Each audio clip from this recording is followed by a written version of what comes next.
See, it's 7 after, I guess you are. So I just threw together some notes. We're just going to kind of chat today. I'm going to talk a little bit. I don't have handouts to give you. We're just going to kind of talk about what your needs from where you're coming from and, you know, the stage of agency that you're in. So the first thing on my notes, of course, the name of this class is I've got the buyer, now what? You know, first of all, I'd like to know, and Greg's he kind of told me a little bit on Facebook, although you may have to refresh my memory. What are you hoping to get out of today? Because I want to kind of gear this toward what your questions are. Harley, tell me what you're hoping to get. A little more comfortable with the process as a whole. Okay. All right. Okay. Lauren? I think the way my brain works is like if I could have a kind of step-by-step, like, hey, you've met somebody, what's the next step? Okay. Just like a sequence to go in Okay. to make sure everything is the same. Okay. Andrew, what about you? I actually showed up with 0 expectations. Okay. Oh, well, that's really good. You got the right teacher for that one. Yeah, seriously, like just open ears. Okay. I may know everything you're going to tell us, and I may know 0. Okay. So I just want to be receptive. Okay. And then Greg said, and I actually made note of what you said. He said, one thing I've noticed showing houses so far is how to best narrow down showings and when to have tougher conversations about what they can negotiate with. What I mean is my buyers are looking for a $250 home on a $200 budget. Then vice versa, some buyers with lots of cash could go higher if they needed to, but they may just wait for now and be waiting a while. So my conversation, my reply to that was, you got to, look at their motivation. What is their motivation? I think in the beginning, it probably starts with the consult. Yes. And giving them confidence as Yes. a buyer. Yes. And helping them set expectations more upfront, a little more clearly of how you can have your buyer's side. Yeah. When it's more of a seller's market right now. Yeah. I think overall it's what I'm. Yeah. Absolutely. Expectations and motivation. Can you guys all hear on Zoom? Okay, I've got my volume turned up as loud as it will go. So, so let's kind of start with, because I didn't know if you, well, I skipped y'all, but you're a little bit more seasoned. So you're here to participate. You're here to participate. I guess one thing I wanted to know is, did you want to start from, have you already had your buyer consult and start after that? Or did you want to start with the basics and how to set up a buyer consult? So, hey, Melinda. Yes, Linda. I had some people to come here a year ago. I had already consulted with them, over the phone, electronically and everything. They knew what I thought we were in agreement on the expectations. Mm-hmm. They had a $250,000 budget, but they wanted to see $350,000 houses. Oh, wow. I asked them, I said, look, and they said, well, you never know. Can you just ask them if they'll take less? And I said, we had a very good conversation about that. And I said, look, we just need to stay within your price point. You sent me a pre-authorization letter, pre-approval letter, and we need to stay within that. You cannot come here and expect people to go down $100,000 for you. Right. They got in the car and drove here, even though they didn't give me a heads up. And they said they want to see, there were 6 houses that they wanted to see. So it kind of put me off guard and in a very awkward situation. Yeah, that puts you in a bad position. Yeah, it did. Yeah. So again, that goes back to what's your motivation and what are, here are the expectations of today's market. So, Greg, that goes back to what you were talking about. So let's kind of back up. The very first thing, let's say you don't know these people, somehow you get a sign call, you're on, call duty, however you get the phone call, you're on a phone call with them. What's your very first thing you're going to do? You're going to ask qualifying questions. Ask qualifying questions. And some of those, and I probably should have printed those out. But some of those are let's say they call and they say, I'm interested in such and such house. And, you say, great, let me, while I'm looking that up, let me just ask you a couple questions. Throw out to me a couple of questions that you're going to ask them. Have you started working with the lender? Yes. Working with an agent. Yeah, absolutely, Greg. Did y'all hear that? So Amy said, have you started working with a lender? And Greg said, are you working with an agent? Foundational questions. Now the lender question, I phrase it like this, because some people can pay cash and you don't want to offend them.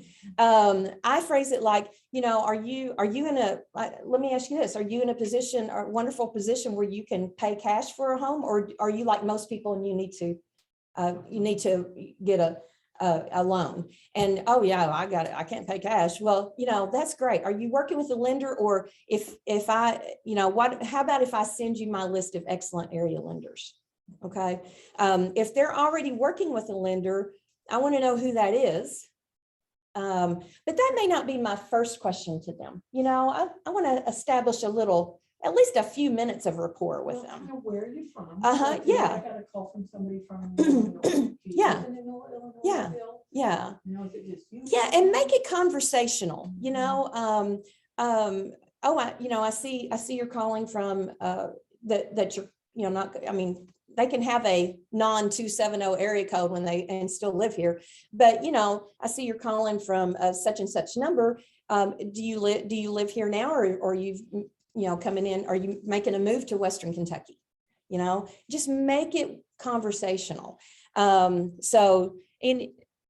y'all have anything to add to that? Okay, I'm trying to watch the computer screen, so forgive me if I don't see you, if you have something. If you have something, unmute yourself and speak up real quick. So, but yeah, just, you want to ask those qualifying questions, where are they making a move? And, you'll get people who say, I had this the other day, calling from, I don't remember what state, but they're just making a move to get out of high taxes. And they're looking in Virginia, they're looking in Tennessee, they're looking in Kentucky, and they're looking in Texas. And so, they're just looking anywhere. So, at that point, they may not even be making a trip here yet, but you can set up a search for them, find out what are they looking for, and at that point, I would send them my list of lenders, but I might not be insistent upon that, because, they may get here and they may not ever even make the trip. But for somebody that you feel like, what's your motivation? So you're making a move, whether it's staying in the same area or they're moving into Western Kentucky, they're wanting to make a move. So then you want to find out what's their motivation, and you ask that. I don't ask that question, what's your motivation? I ask it by, when are you needing to be in a home? Okay, so that kind of thing. All right. Questions on that? Comments? You have anything to add on that, Brian? I have Okay. a lot of buyers with a little bit of low motivation. Like Yeah. one day they are super excited, they're gonna go check this out, and then the other, they're like, you know what, I'm kind of good where I'm at still. Yeah. They just fall in that zone. So Yeah. Well, so another thing that you want to follow up in this conversation is, do you currently own your home, or are you renting? Because, and if they're renting, are they in a lease that's not coming due till December, or are they getting ready to, will that lease be up in June or July, so you got to find out. And if it's a lease that's coming down the road, are they in a position where, are they going to have to pay a hefty penalty to get out of that lease? Or are they just wanting to get started and not really do anything until that lease is coming due, right?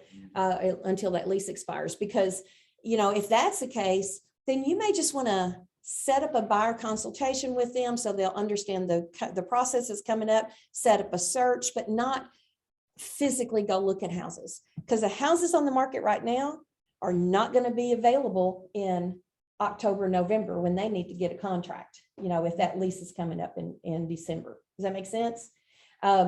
These houses are not going to be available.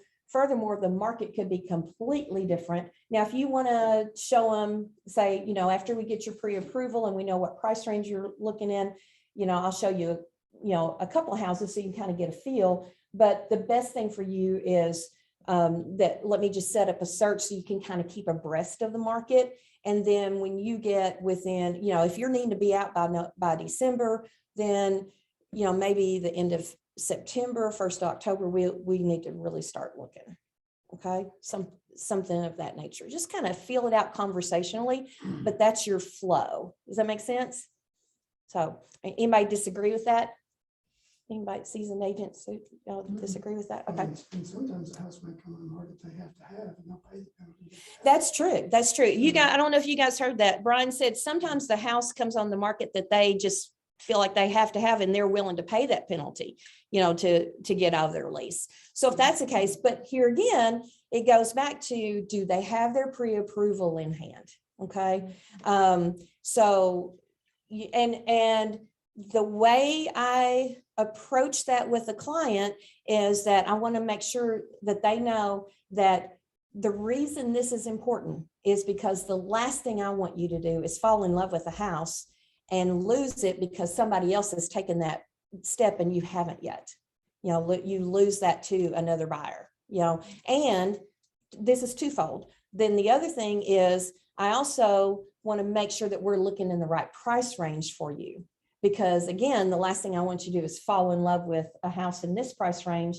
And then we have to switch to, we find out, and I may not have this conversation with them yet. The first thing I want to put it like, I am looking out for you. Okay.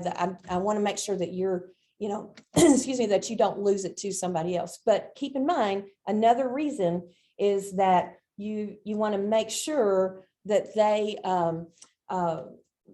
if you're looking at, let's say they want to look at $200,000 houses and they only get pre-qualified for 150, you're going to spend 8 to 9 months backing up their mindset. I just threw that number out, but I'm just saying, you're going to spend a lot of time. You've been showing them, 2, 3, 4 houses in the $200,000 range. They're used to seeing that.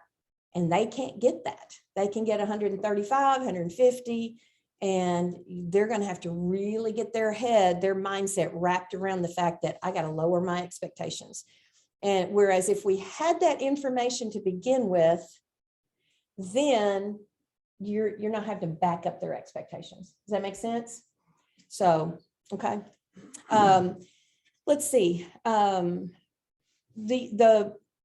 The first thing, so also in that initial phone conversation, I put in my notes, don't be a Pop-Tart agent. I have used this term for years and I've started hearing it in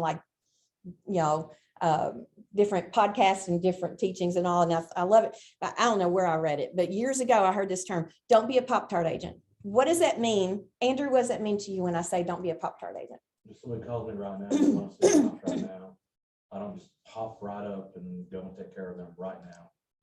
I set boundaries, limits in that. And hey, I'm with an appointment right now. I appreciate you calling. I'd love to schedule a time for us to go see the home. Otherwise, you will be the top agent. You're right, and they'll think that all you are is a door opener, and so you want to show your value. You want to, find out. Ask these qualifying questions first. Find out, lay the foundation in your relationship by asking really good questions. Okay. And then let's set up a buyer consultation. Now, if they're pre-qualified, if they say, I've already got my pre-qualification, I've talked to Brad Vandermeulen, where, he's approved me at such and such amount. I'm good with that payment. There's this house I want to go see. That's a different story. But if they haven't done that yet, then I'd go ahead and set up that time, again, asking some questions and, making sure. Now, if they're pre-qualified with a local lender, I have a pretty good feeling that they are who they say they are. I might have a conversation with that lender and, see how far they've gotten with that conversation. But, you also want to keep your safety in mind. Part of not being a Pop-Tart agent is keeping your safety in mind. Okay. Because you've got, you want to make sure that you're not setting yourself up. Thankfully, we're in Western Kentucky. We don't have a lot of stuff, but it can happen. It can happen. Realtor safety is a real thing.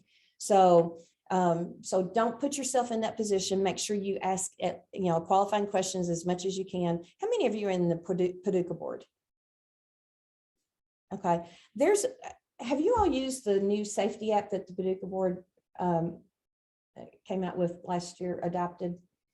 Neither have I. I was just going to say if you had a good feel for it. What?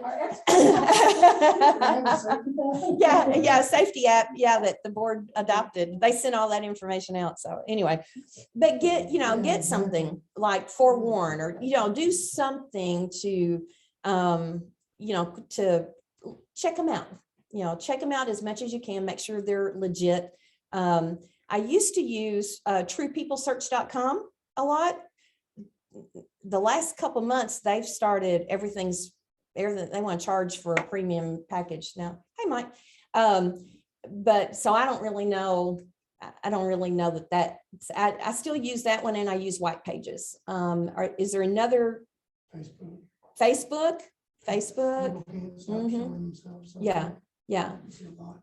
Yeah. So, just kind of, Google them, do, whatever, but so that kind of thing, but the point is ask good questions, make it conversational so it's not awkward, but, and kind of phrase it like, let me look up that information, make sure I'm giving you the correct info here. While I'm doing that, what brings you to Western Kentucky? What, when do you anticipate needing to be in your home? Just kind of make it conversational. All right. And then show your value by setting up that buyer consultation. This is absolutely key. I'm not going to go into detail on the buyer consultation because we did that in a different class. And I hope it's recorded, but I don't know that, but set up your buyer consultation. It takes 45-ish minutes, to kind of walk them through the process. When I do that, I'm going to give you a brief synopsis here.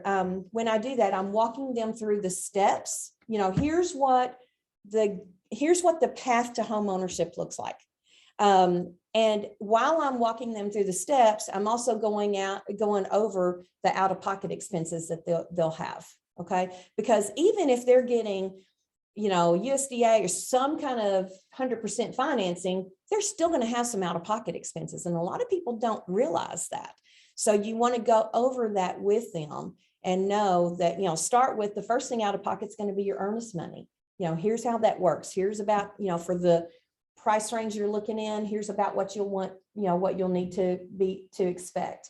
The next thing out of pocket is going to be your inspections. Here's, these are the most common inspections, but you can also do, these type of inspections if you choose. And here's about what that's going to cost. Okay. So go over those types of things.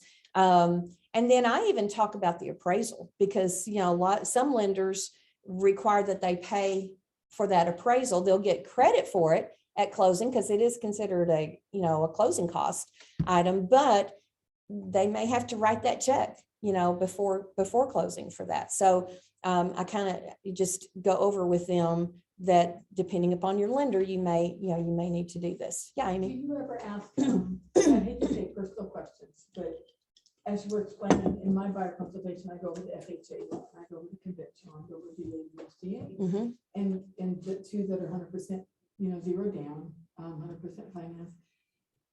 I do every now and then get bold and say, I don't want to get too personal, Mm-hmm.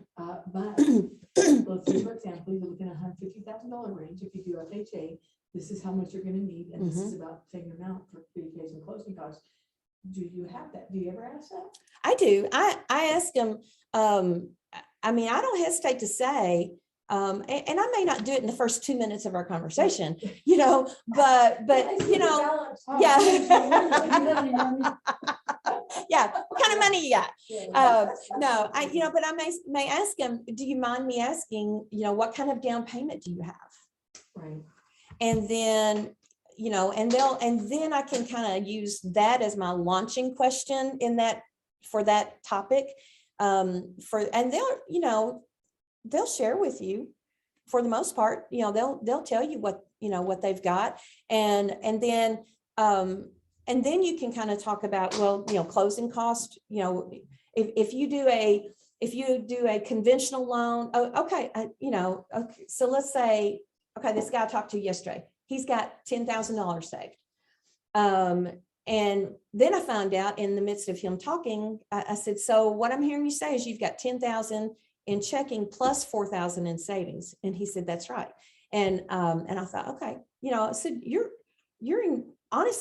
said, because he started out saying, well, I don't have a whole lot. And then, and I said, well, honestly, I thought you were going to tell me you had $1,000. I said, you're in good shape compared to a lot of people. So, and he's like, oh, really? So, brag on them, or that kind of thing.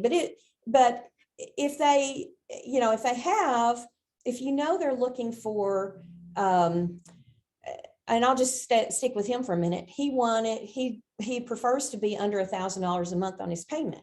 So I kind of backed into it, so we probably need to, be around this price range, and you've got enough for, a 3%, 5% down payment, which means you could go a conventional loan, so I want to kind of, let's talk about, I don't want to get too deep into this, but Amy mentioned the FHA, VA, USDA loans. Here's what a lot of lenders are going to guide them to FHA loans, okay, which is great. And it's a good type of loan. I'm not dissing that at all. But here's the reality in today's hot seller market is that if you're fighting multiple offers, and I think a lot of lenders don't really know this, as strongly as it's actually happening in the market. If they're fine, so I'll tell them, let's say you get a call and you say, the buyer says, I'm pre-approved with so-and-so, and you ask them what type of loan, and they say I'm approved on an FHA loan. Well, automatically that's 3.5% down. And so that kind of gives you a feel for about what kind of monies they've got.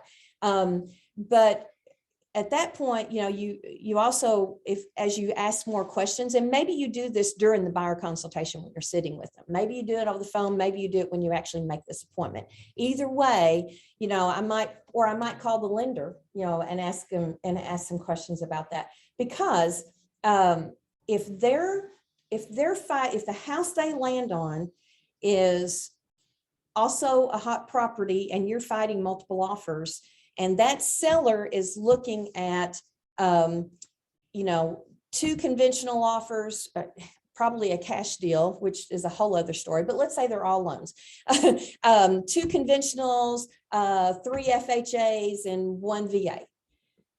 Well, unless the FHA or the VA is substantially more in price and the seller's not opposed to, they're okay with that.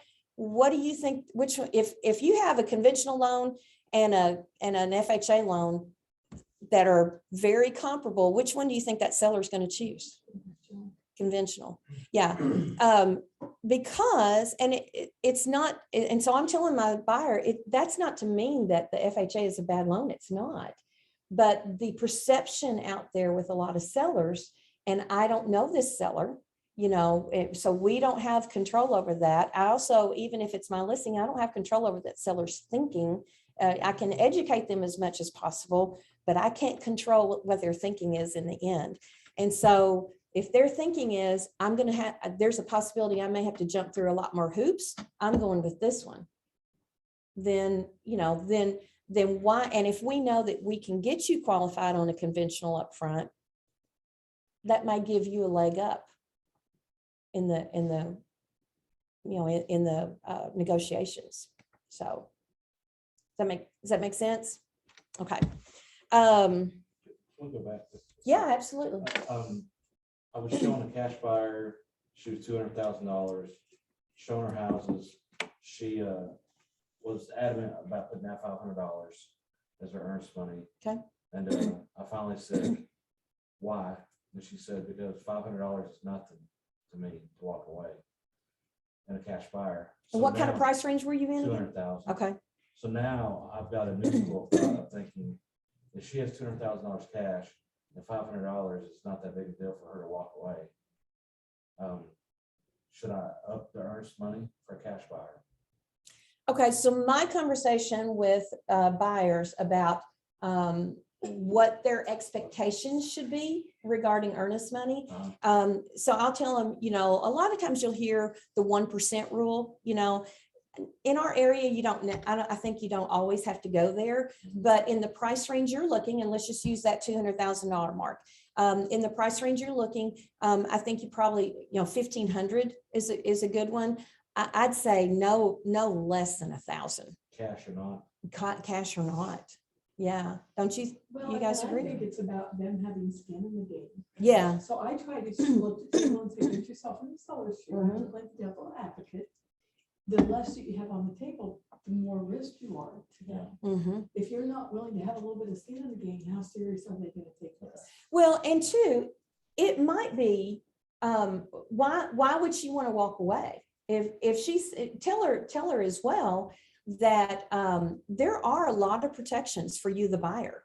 The first protection is the inspection. If there's something major that shows up on the inspection that none of us anticipate, all parties have to sign. I always tell it like this: all parties have to sign a mutual release form, but as long as it was done by a Kentucky licensed inspector, and we are responding to the seller within the time period per contract, there's really no reason you shouldn't get that earnest money back. Right.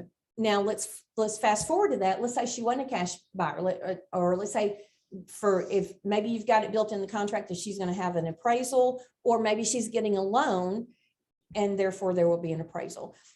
So I tell them, so let's say everything goes fine with the inspections, we move forward. And if for some odd reason that house doesn't appraise, then again, all parties have to sign a mutual release form, but there's no reason you shouldn't get that back, because that's built in the contract, that's a protection for you. So, we're pretty much the main reason, Mrs. Buyer, that you would lose your money is if we get past those contingency items and you just get cold feet or walk away. Well, at that point, I want you to know that there are some other things that could happen in addition to losing the earnest money. I can't guarantee this, but a seller could, if they feel they have a legal leg to stand on, to try to force you to do what's called, it just slipped my mind. Well, anyway, to force you to, I use this term all the time. I can't remember. But anyway, to force you to buy the property, they could contact an attorney. Can't say that'll happen, but could it? It could. So I just want you to be aware. Also know that it's built in the contract, and I don't do this until I'm going over the contract with them. But they, that there is a possibility. I've never seen a broker actually go after the buyer for the commission, but it is Kentucky law. It is built in that they could. So you just want to let them know that there could potentially be some repercussions to backing out in a way that they're not protected in the contract. And I tell, when I've had, on the rare occasion I've had a buyer bring that up, I just tell them, I have only had this happen 2 times where I had a buyer say, right before closing, a few days before closing, say, I think I may back out. My conversation with them at that point is, I'm not an attorney. You need to, I'm going to let you have a conversation with an attorney and find out what your responsibility, what your liabilities and your rights are. And both times those buyers came back and said, I'm going to go ahead and go through with it. So did they contact them? I never asked what the attorney told them, but both times those buyers came back and said, yeah, I'm going to go ahead and go through with the contract. A month ago, I had people 3 days before the contract, before the closing. They were gonna back out, didn't want to do it. And I just told them, say, here's your options, Uh-huh. here's what it could be. And ended up, it worked out financially better for them to go ahead and close them. Oh, that's your and then Longview list it. property one. Yeah. and then Yeah. list it. And then they sold it for more. Yeah, so we sold it more. Yeah. Is it like buyer's remorse or listing remorse? You know, it- Or is it like, is it? It could be, people's lives change. I mean, one of mine was a situation where she was buying it for her son because the son was getting a divorce. And in the meantime, while we were under contract, guess what? Son and his wife decided to get back together, Yay. which is great. But she's in it, my mama's in a contract. So Damn kids. yeah. So, I mean, this house needed a little work, working on, a little sprucing up. So, I mean, it worked out good for her too. She went ahead and closed. They had things painted, really got it spruced up. It showed well. We put it back on the market and she made money. But it's, yeah. So, I mean, it could be, It's the fast and furiousness of the buying. that's market. true. They put it under contract in a matter of hours without. And really that's thinking it buyer's through. remorse. Yeah. That's true buyer's. Yeah, remorse. that's They true have buyer's that. remorse. So is it in our scope of practice though, to just be like, hey, can we talk about some of your concerns maybe? Yeah. And speaking of scope of practice that you just mentioned, you have to remember that you're not a lawyer. Right. And so I tell them, look, here's what I can tell you, but I also want you to know that I'm not an attorney and I'm not allowed to play attorney. So here's what I can tell you, but my advice to you is before you actually make a decision, you need to contact an attorney who can tell you your rights and your liabilities. So, okay. Melinda, Yes. I have had a few instances where a person has a pre-approval and I know who the lender is going to be. However, they have not decided on what kind of a loan this person is going to get. And they tell me that when I call the lender, they'll say, well, we haven't decided which category we're going to put them in. So, and we just have to go with that. I mean, that's all he's telling me. Which category, meaning is it FHA or conventional or whatever? Conventional or whatever. Mhm. Yeah. Because they really qualify for different kinds. Well, in that case, I would have a conversation with the lender and say, okay, this particular house they're looking at, it's in a hot price range. Looking at the pictures, or maybe you've already been in it and you see, my prediction is that this is going to have multiple offers and go well over list. So if they're fighting multiple offers, I would hate to see them lose it to for a seller who is scared of FHA. Is there any way they can do conventional? Also, I've had a lender to say, I wish realtors would stop doing that because it looks like they are steering people into one type of loan, and we don't know that they're going to go with that kind of loan. And really, it's nobody's business but mine and theirs. That's not true because it's part of the contract.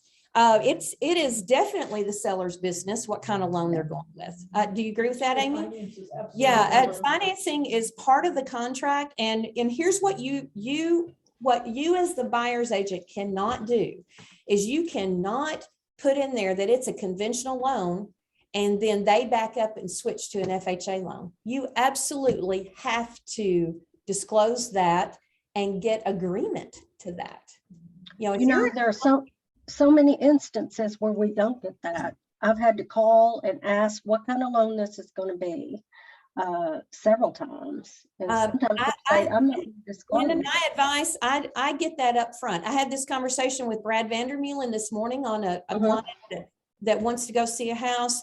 And I said, refresh my memory on what kind of loan they're getting, what if they decide to make an offer, what rate do you want me to put on that? I'm getting prepared because I know this hot market and I know that when we go look at that this afternoon, that they may be in a situation where, I mean, we're going to have to be running and gunning and do it quickly. And I don't have time this afternoon to try to rush up and call and contact Brad at that point. I texted him this morning and he got back with me, gave me the ammunition I need so that we can do this in a more fluid manner. That's the value of a good lender. A Yes. good lender is going to provide all that for you. Yes, yes.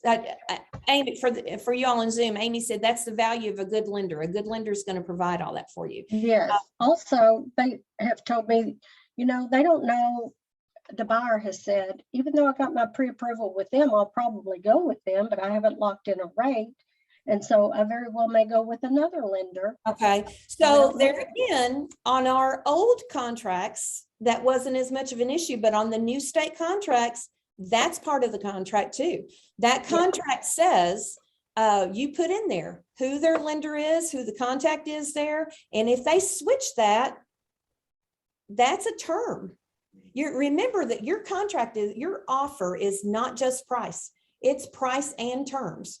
Those terms include not only the price, but it also includes the closing date, the possession, how much possession are you giving, or you know, offering to the seller, you know, what type of loan is the buyer doing, who is their lender? Because I'm going to tell you, if I'm a listing agent and I have multiple offers that I'm presenting to my seller, who that lender is a key factor.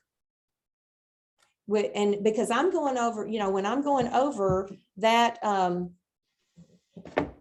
call coming in. When I'm going over that with my seller, you know, I can tell them, you know, this, it's not, these terms are not everything, because you could take the cleanest cash deal in the world and that deal might not close. Maybe those buyers pull out because of something tiny, tiny, tiny on the inspection, you know, where somebody else getting the loan, that wouldn't have bothered them. They can handle that. They don't really care. I've had this happen before.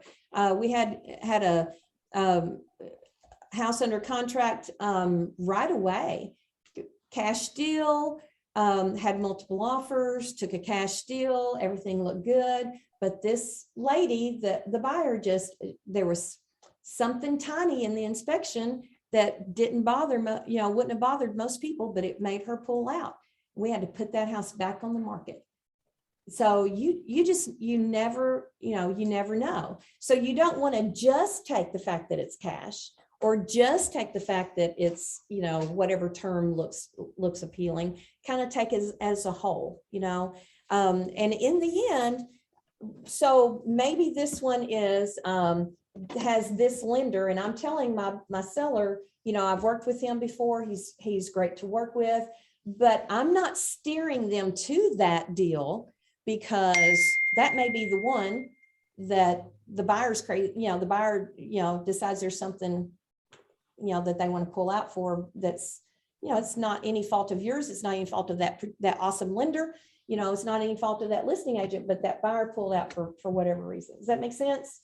So you can't really steer them to a particular one and say, this is the one you really need to choose. You know, just give them the facts, but you can say, okay, this one's with some obscure, you're not going to use these words, I'm just telling you, that's obscure online lender that we don't know, you know, or this one's with Ben Clayton at Paducah Bank, or it's with Brad Vandermeulen at US Bank, and they, whoever, you know, Summer at Acopia, they have great reputations.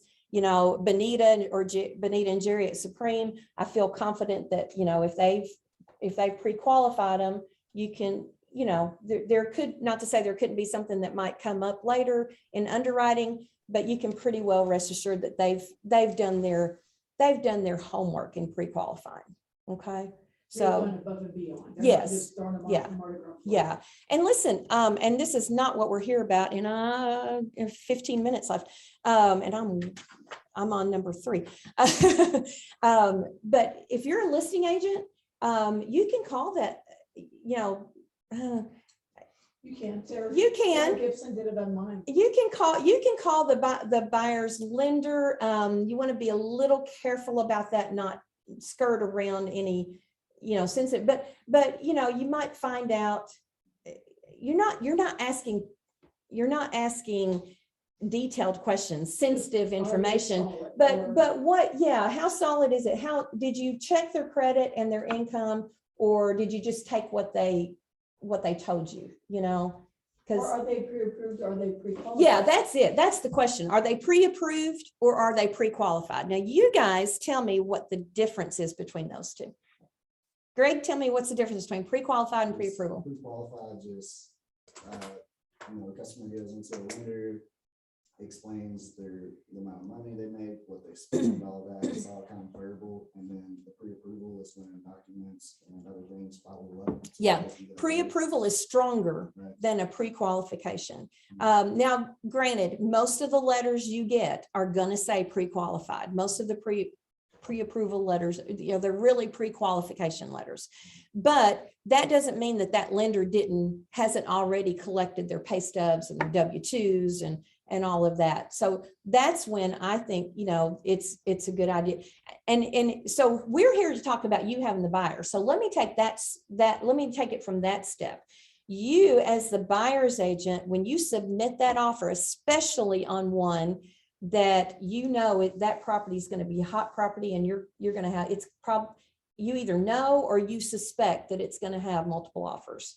I would find out, as the buyer's agent, would find out from their lender, have you already collected, this information? Are they pre-approved or are they pre-qualified? And then you can tell the listing agent, hey, I just want you to know that the lender has already, collected their pay stubs and their, run the credit and, collected their W-2s and done done as much as they can do at this point. So he or she feels really good that it's a strong deal. Okay. Take that initiative, take that step at making your buyer look really good. Okay. But know that that's what your lender told you about it. Okay. So let me get to, okay, that was number 4. All right. I may come back to this one. When you are working with the buyer, remember to give them, lay the foundation about, that you're committed to working with them. By the same token, Mrs. Buyer, I'd, like for you, I want to make sure that because a lot of people don't know this. If you see a sign in the yard, please don't call that listing agent. They're working for the seller. I'm your agent. Please, be sure to call me if you have any questions about it. Call me. I'll find out for you. If it's a for sale by owner, same thing. I will, I'll find out that information. I just need to be the one and tell them, I've done a lot of those. If you're new and you haven't, say our brokerage has done a lot of those. I just need to be the one to make that initial phone call, that initial contact with the seller. Okay. So shoot me the address and the phone number that you're seeing on the sign. If you're seeing it online, text me a, screenshot of that and I'll make that contact for you. Okay. So just make sure you lay that groundwork, let that be part of your rules that for the buyer, because the buyers don't know. They know you're busy.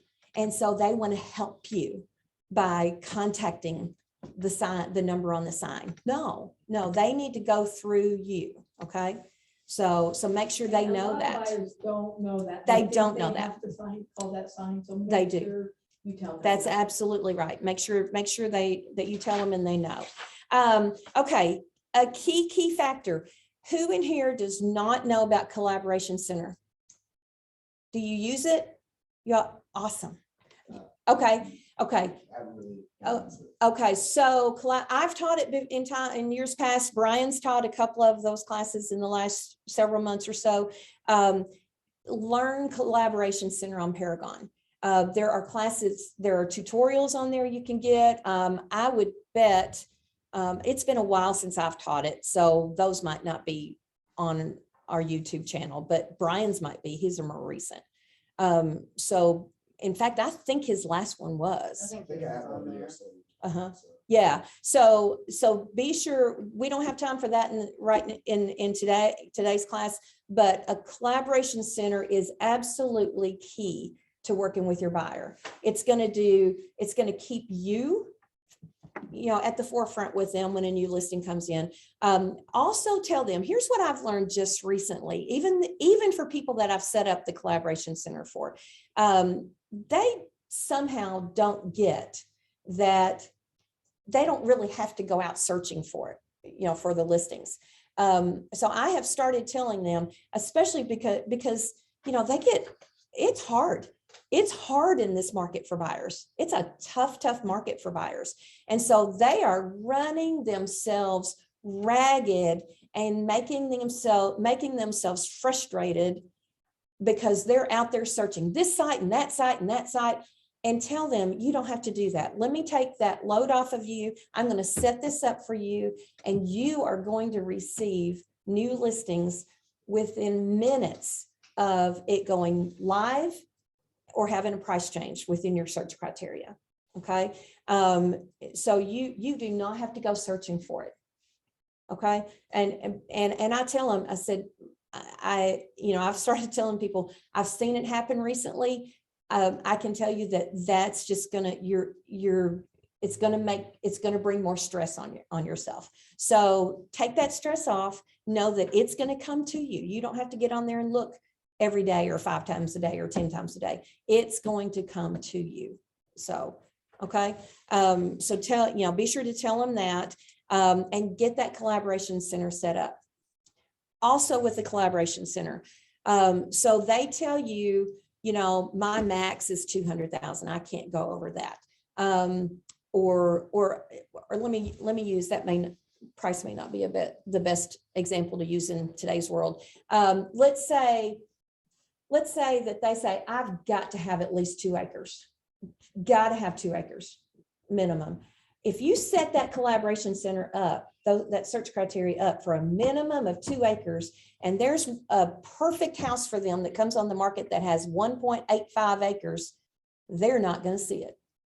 So I always give a little bit of leeway on my search criteria, Like 1.5. Yeah, 1.5, because here's what I know, especially in a market like we're in now with inventories low, those are some things that the buyer may give on. And, they may decide, well, that wasn't as important as this part was. And so, I'm willing to give and take. So if you set up your search criteria, and I tell them, I'm going to set you up a little loose.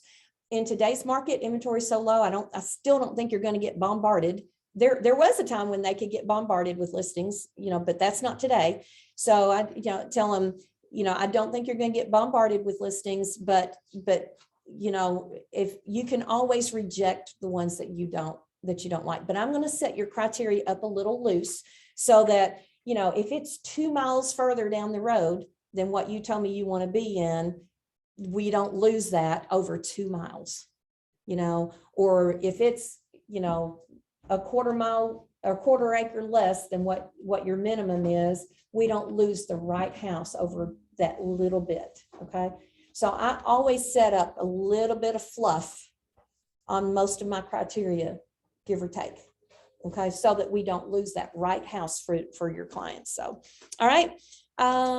Let's see. Okay. When you're on showings, hang on. When you go to a showing, what do you take with you to the showing? Physically take with you. Lauren, what do you take? Oh, I was scratching my hand, but I'm scratching my head. I usually do. I try and print out the seller's disclosure and then anything on the MLS that's got the deeds. Okay, that's good. That's good. Who's paperless? Anybody in this room paperless, or do you all take paper with you? Depends on the client for me. Depends on the I've client, seen sure, so far, you sure. know what I mean? If some people physically like that in hand, I'll print something out, compare it on for them. And, if not, then it's paperless. And I Yeah. have the information on my phone. Yeah. I tell you what I do a lot too. I always print off the MLS sheet. I may not print off the property disclosure. I mean, they may walk in there and you may be out in 5 minutes because they don't like that house, and then you just You just spent all that time printing, You killed. and trees, you not killed a just whole lot trees. of trees, which I don't really care They about. really But, appreciate my preparation. Yeah, I think that's Can I great. just Say that, they love it. Yeah, I think that's great. But I will say, as you get busier, Oh, yeah. it's no. going to be hard for you to do that. Here's what I've started doing, and you just find what works for you. I'm not saying do it this way. I'm just discussing who does what. Let's learn from each other, and do. But also, if you're having to pay printer ink for for all those copies, I print I print the every field detail for me. And I print either a client view or an all fields detail or whatever view you want the client to see, but not the one with the listing agent's contact information on it. Unless it's your listing. And not the one that says remarks to agents. Don't give them that, especially if it's got sensitive information on there. If it's got, some kind of sensitive information, like heaven forbid the combo code, if there's a combination lock on it, do not give that out. Never, ever, ever give a combo code out, or a keypad code or anything like that. But for whatever reason, I just always print the one that doesn't have the remarks to agents on there. There are tons of views available. Play with it and see which one you like. You can even go through and customize. If you say, I really like this version, but I wish it had this on it. Well, you can customize that. Don't ask me how, because it's been way too many years since I've done it and I don't remember. But there are tutorials on Paragon for doing that. So yeah, just look at that and see which version do you want your client to have, and that's the one you're going to print to take to them. Now, as far as associated documents, I think that's awesome that you print that and take it. I think it just shows more professionalism, that type of thing. That's great. I will tell you, I have started going in there and emailing the PDF versions to myself, so that if they have a question for it, and I either have my iPad or my phone with me in the showing, and then they say, how old is that air conditioner? Well, pull it right up on that property disclosure, And I usually say to them that I'm going to provide the information about the home, Mhm. but when we hone on one or two that you really like, Yes. then I'm going to send you more documents Yes, about it. yes, So I do. But the appreciate other knowing what you're thing- doing, but there is going to come a time yeah. where you'll say, okay, I can't do Yeah. that. Yeah, I can't wait for Absolutely. that. For the record. But remember too, you guys all told me that you know how to use the collaboration center. Do you know that your client has access to all of those associated documents that the listing agent has put on there? There is a tab that says documents or folder, or I don't know, maybe associated docs, whatever that tab says, and it's obvious that it's going to have documents in it. That your client, when they receive that listing, they've got access to everything you have access to except those remarks to agents. Okay, so they can look at that, prior to. That's why I like HomeSnap. Are you familiar? Have you Mhm. used HomeSnap much?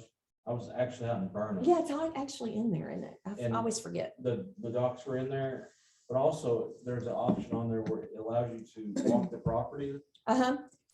And I Yeah. walked the property line, and it, according to that app, I Uh-huh. was walking right on it, Yeah. and it was tracking me everywhere I went. Yeah. Okay. So good point. He's talking about HomeSnap, guys, and how he will, if he's physically there, he'll walk that property. I pull it up, but always make sure that the buyer knows, this is according to public records. It's not going to be exact.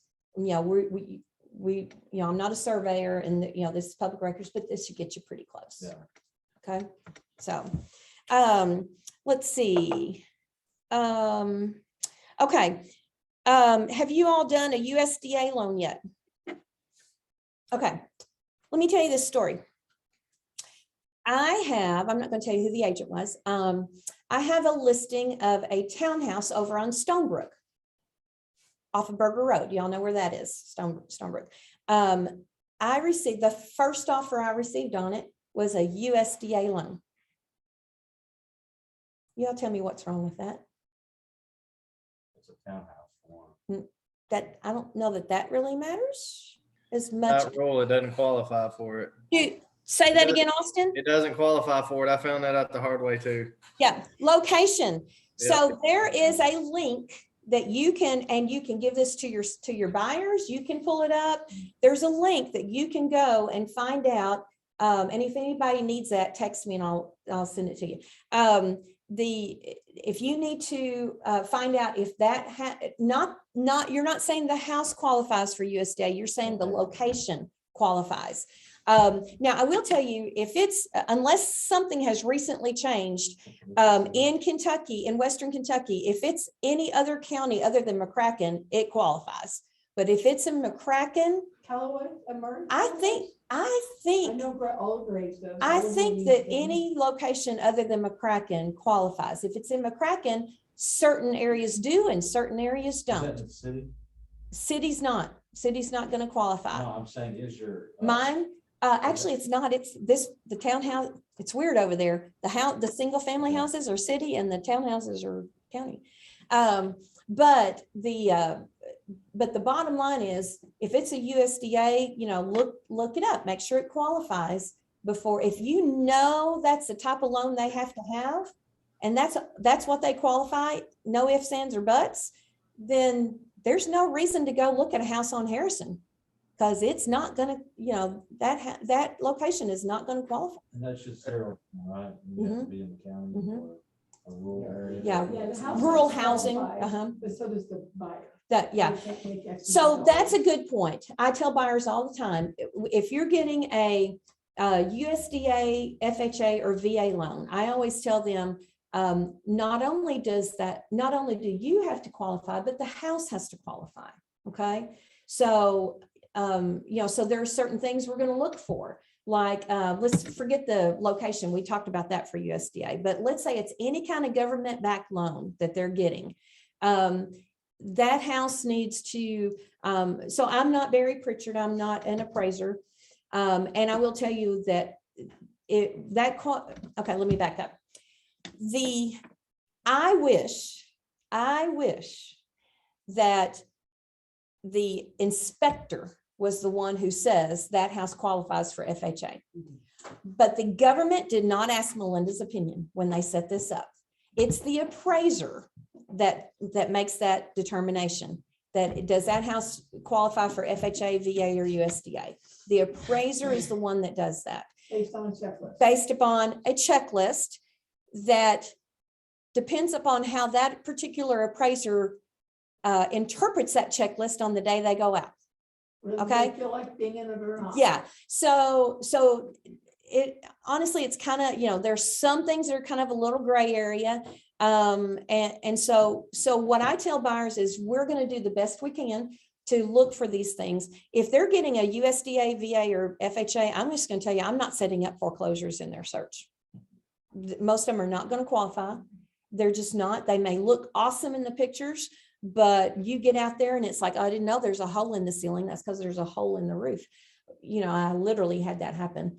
Most of them are just not going to qualify. So you are going to waste your time. You're going to waste your seller's time. I'm not going to say none of them ever do, not saying that at all. There might be, and I sold a foreclosure on a USDA one time, but by and large, you are going to waste a ton of time running to see this one, running to see that one, somebody trying to get a good deal, when all they're doing is wasting their time and getting themselves frustrated. Okay. So, that's my opinion. Another agent may have, of course, I hate dealing with foreclosures. So another agent that loves them might have a different opinion, but that's how I interpret that. So, but the bottom line is, if they're getting a USDA, FHA, or VA loan, I'm going to tell them, there's certain things that we will look for when we're at the showing. Does it have broken glass? Does it have chipped and peeling paint that needs to be scraped and painted? Does it have, more than 3 steps that with no rail, and that it needs rail? Just things like that. Anything central. Yeah. Well, unless something's changed or I forgot, heat is the main issue. Am I right, Amy? It can have window air, You can have window air. but, You can have a house totally not updated, uh-huh, but it's been well maintained. mhm, And I found out in Aurora, it will go for this. yeah.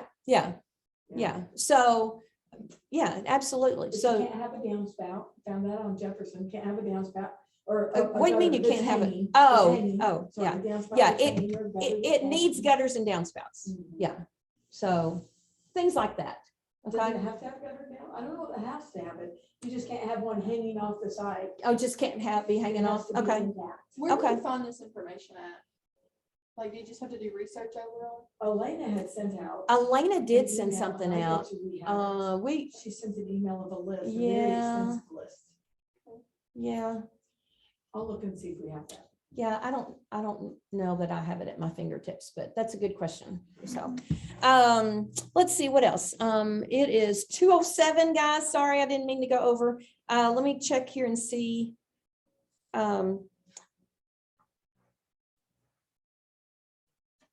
Okay.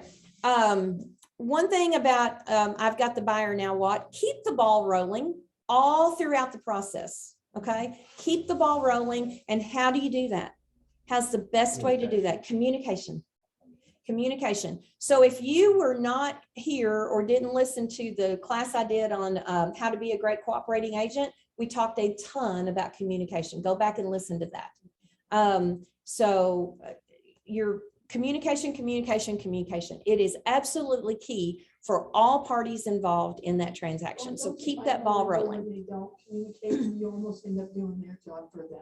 Yes. And Yeah. that's the frustrating part is, Yeah. oh shit, I'm getting paid my 3%. You need to be doing your job. Uh-huh. When they're not communicating, I end up doing it too. Yeah. And that's insane. Yeah, yeah. I've got a gal, Kathy Mitchell, out of Murray. We're I'm recorded. sorry. It's a good one. She is. Oh, it's a good one. Okay, yes, she did good. She is communicating Uh-huh. at a high level and oh, have we teamed up and worked well. This is Yeah. my first deal with Yeah, her. I actually did one with her and she I did great. so appreciate Mhm. how Yeah, much she did great for me too. values Yeah. communication. So also talking about throughout the process, look ahead, kind of look ahead as to, okay, here's what's coming next. Don't just wait for it to get there. Look ahead. What could I do now? You know how the book, The One Thing, the principle of the one thing, I'm going to flip it just a tad, but the principle of the one thing is, what is the one thing that I can do now that's going to make my life easier or make,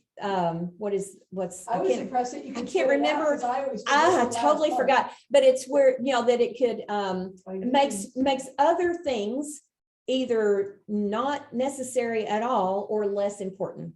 I didn't quote that exactly right, but you get my point. So taking that a step further into looking ahead throughout the process, what's the one thing that I might do now that would make the next step in this process easier? Okay. Now, whether that's for ease of the process, or maybe it's just for peace of mind of your buyer, of your client. Maybe if I send them information now that says, okay, we're in, here's the phase that we're in right now. You're not ready for this, but I'm going to go ahead and send you this information just so you'll know what's coming up. That's a good thing to do. All right. I won't say I always do that, but keep them abreast, because they're kind of looking at, okay, what do I do now? When do I have utilities transferred? When when do I do this? When do I do that? Yeah. that's Some people what- don't. Amy said some people don't wait well. And some So people that's do. true. And so find out their expectations. Right. I would tell you guys all, create a flyer with the process. Yes. If Yes. you do a listing packet or a buying packet, the process is in there. You'll Yes. fine tune it. Yeah. Zip Yeah. that over to them and tell them, print it, put it on the Yeah. refrigerator. and Yes. Keep track what stage we're on. Yes. You can post notifications. Google them.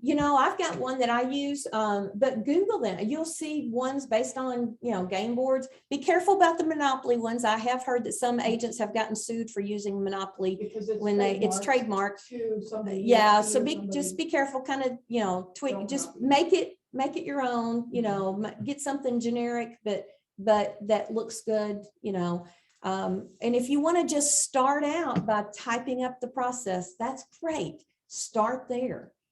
Don't worry about all the pretty factor at this point, start with, here's what the process looks.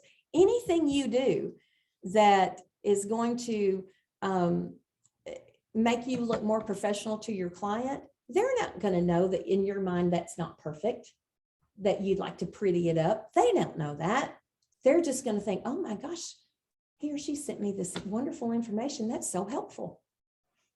You know, whether it's a flyer, whether it's an email template, you know, just keep that language. For years, I have kept in a Word doc, certain language that I copy and paste to send over to my clients, and I just tweak the parts that need to be tweaked. Okay, so, you know, just, you know, write it up however you want to write it up and tweak and hold on to that so you're not having to type it up every single time. All right, and just tweak, because every deal's different, so you're going to tweak a few things. So let's see. I'm going to make this statement and we're going to move on that, but set up in command, you know, you can set up tasks in your command, in your opportunities and all, set those up. And then when you figure how to do that, please teach a class on it so I can learn. Okay, I want to do that too. Yeah, I want to learn to do that, but I hadn't had time to set it up. And then after closing, stay in touch with your clients. So now, Greg, let's go back to your original question. What we talked about early on, did that help? Did that find out their motivation? Yeah, finding the motivation is a really big deal. The integration with Paragon. Yes. Also helps. Yes. Helps me tremendously. Yes, it does help you. Yeah, to set up that collaboration center and only set up, I mean, if they know, who was it that said, Linda, I think, that they wanted to look at $350,000 houses when they could only afford $250,000.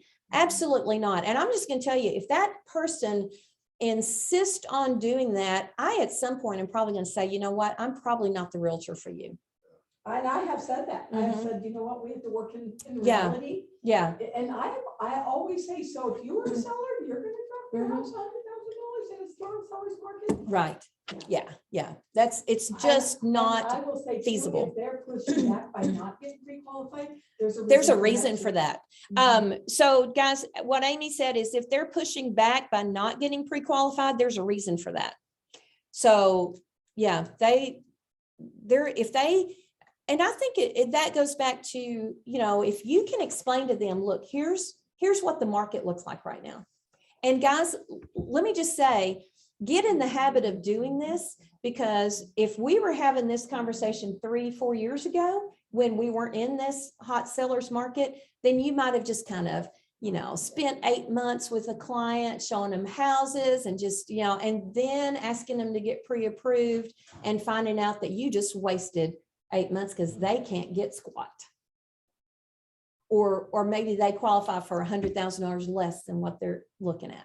So get in the habit now of having those conversations with your clients, getting them pre-approved. Use that. My favorite phrase is, the last thing I want to see happen is that, you know, you fall in love with the house and somebody else gets it because they've taken that step and you haven't yet. Okay. So, all right. So motivation is key. Absolutely. But, and you'll find out if they're not motivated enough to get their pre-approval, then just tell them, you know, I'll keep you on the collaboration center. I'll keep you on that search. And then when and because it may be a situation that, you know, maybe they're waiting for their tax refund in, you know, to get in. So, you know, I had this back in November, you know, clients were, you know, they wanted to start looking at houses, wanted to get that process going, but they weren't going to be able to do anything until they got their tax refund in. So set them up on that collaboration center, you know, let them be looking at, and then when they know what they're going to get, then we can start, you know, looking. But well, it used to be back in the day, even 2 years ago, that you could actually start looking way sooner because some of these houses sat. Yeah. Well, that day's over. Yeah, that day's over. Yeah, you know, if you know that your clients they're just not going to be ready to buy until August, September, but there's a house they'd like to go see, you know, if you need to show them one, just to establish that rapport, Okay, but show your value another way rather than running here and there and yonder and being a Pop-Tart agent. Because, and also tell them, look, in today's market, you know, I have, as a licensed agent, I have a responsibility to know that I'm, you know, that I'm showing you that I am taking, you know, you have to remember, these are still people, you know, houses that somebody else owns. You know, so we still, I have a responsibility to know that who I'm taking in there is qualified for that house. Okay. Being able. Yeah, yeah. And one more thing that I thought of, and I want to go to this, and then unless you all have questions, we'll wrap this up because it's 1:15. Back to kind of the rules and, you know, what do you need your buyers to know about showings? Be sure to tell them, hey, when we go in, you know, we talked about this, there's more information in this in the other class that I did on how to be a great cooperating agent. We talked about this in more thoroughly in there, but make sure they know that, hey, when we go into this house, we're all going to stay together. We don't need to, you know, I'll go off in different directions. You know, I'm not good. I will tell you, I'll be the first to tell you, I need to really beef up my rule on this. But it's true. You need to know that when you get in that house, they're not all going to go scatter. Well, and especially when there's children. Yes. And I probably am over the top, so we need to shake you and I up. Mm-hmm. I just say to them, guys, keep your kids close by. Mhm. Can't run all over the house. Yeah. But we have to stay together because this is our house. Yeah. Yeah. So I'd appreciate you just sticking with me.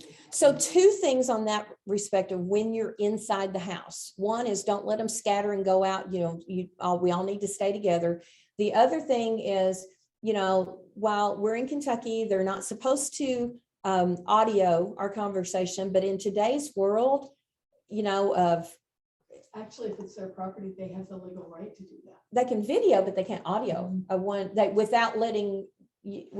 they can't record, they can't audio that conversation without letting all parties know. No, Unless something's changed on that I law. think something changed. It did it? Okay. It did. where would I find information like that to know, like, Well, so here's what I tell my buyers is, but in today's world, we don't know. Everybody's Everybody, just assume that there's something listening, because there are so many devices right, you know, out now The that we doorbell, can't you take know. the doorbell. We can't take those things for granted.